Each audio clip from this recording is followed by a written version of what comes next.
So,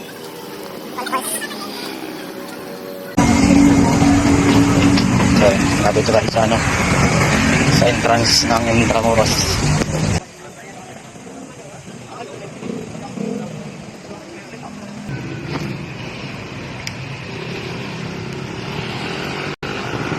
Papasyal ko muna kayo dito sa taas.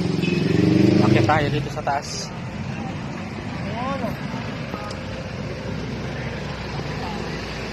Ito pala yung LPU Culinary Institute. Ayan o.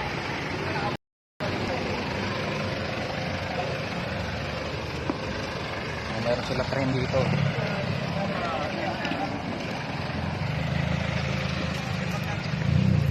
Train. Grabe init. Mas nauli ako dito.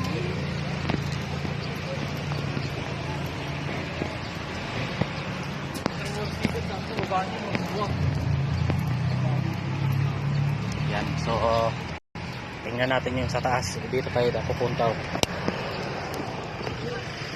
Let's go. Init.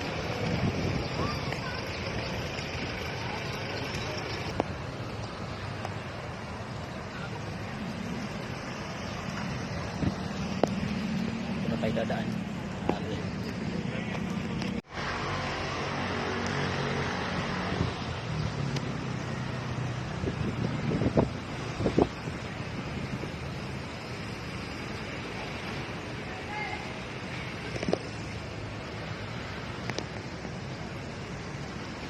So, bababa na tayo.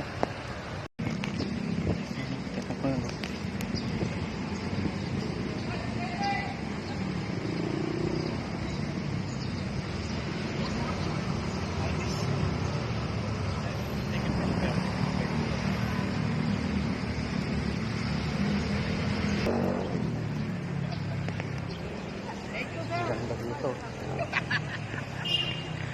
Punta natin yung kanyon.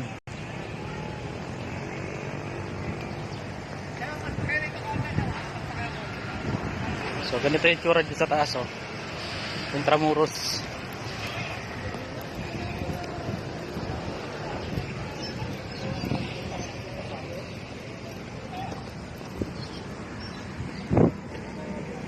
Ayun yung makita yung tangke dito. Kanyon. Intramuros lit within the walls or inside the walls is the 0.67 square kilometer, 0.26 square miles historic walled area within the city of Manila, the capital of the Philippines. It is administered by the Intramuros administration with the help of the city government of Manila. Intramuros comprises a centuries-old historic district entirely surrounded by fortifications, that was considered at the time of the Spanish Empire to be the entire city of Manila. Other towns and arrabales, suburbs, located beyond the walls that are now districts of Manila were referred to as extramuros, Spanish for outside the walls, and were independent towns that were only incorporated into the city of Manila during the early 20th century. Intramuros served as the seat of government of the Captaincy General of the Philippines, a component realm of the Spanish Empire, housing the colon-wise Governor-General from its founding in 1571 until 1865, and the real Audiencia of Manila until the end of Spanish rule during the Philippine Revolution of 1898. The walled city was also considered the religious and educational center of the Spanish East Indies. Intramuros was also an economic center as the Asian hub of the Manila galleon trade, carrying goods to and from Acapulco in what is now Mexico. During the early 20th century, under the administration of American colonial authorities, land reclamation and the construction of the Manila South Port subsequently moved the coastline westward and obscured the walls and fort from the bay, while the moat surrounding the fortifications was drained and turned into a recreational golf course. The Battle of Manila in 1945 during World War II entirely flattened Intramuros. Though reconstruction efforts began immediately after the war, many of its original landmarks are still lost today. Under the Intramuros administration, Intramuros is still in the process of post-war reconstruction and revival of its cultural heritage. Napicturean tayo eh.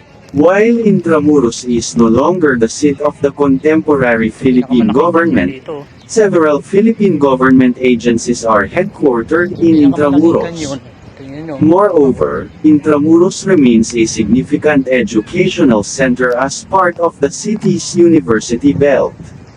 Several offices of the Philippine Catholic Church are also found in the district.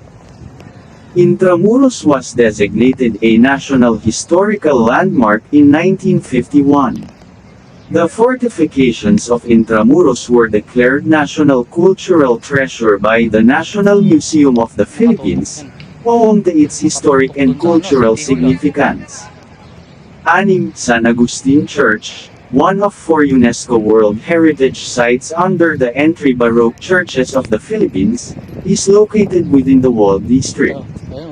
Intramuros and other historical sites in Manila are currently being proposed by the UNESCO Philippine National Commission to the country's tentative list for future UNESCO World Heritage Site inscription as the Walled City and Historic Monuments of Manila. The stone outline of the defensive wall of Intramuros is irregular in shape, following the contours of Manila Bay and the curvature of the Pasig River. The Merala walls covered an area of 64 hectares, 160 acres, of land, surrounded by 8 feet, 2.4 na metro, thick stones and high walls that rise to 22 feet, 6.7 na metro. The walls stretched to an estimated 3 hanggang 5 kilometers in length. An inner moat, fosso, surrounds the perimeter of the wall and an outer moat, contrafosso, surrounds the walls that face the city.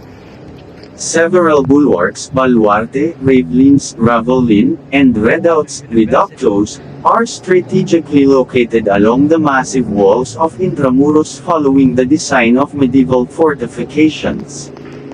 The 7 bastions, clockwise, from Fort Santiago, are the bastions of Tenerías, Aduana, San Gabriel, San Lorenzo, San Andres, San Diego, and Plano.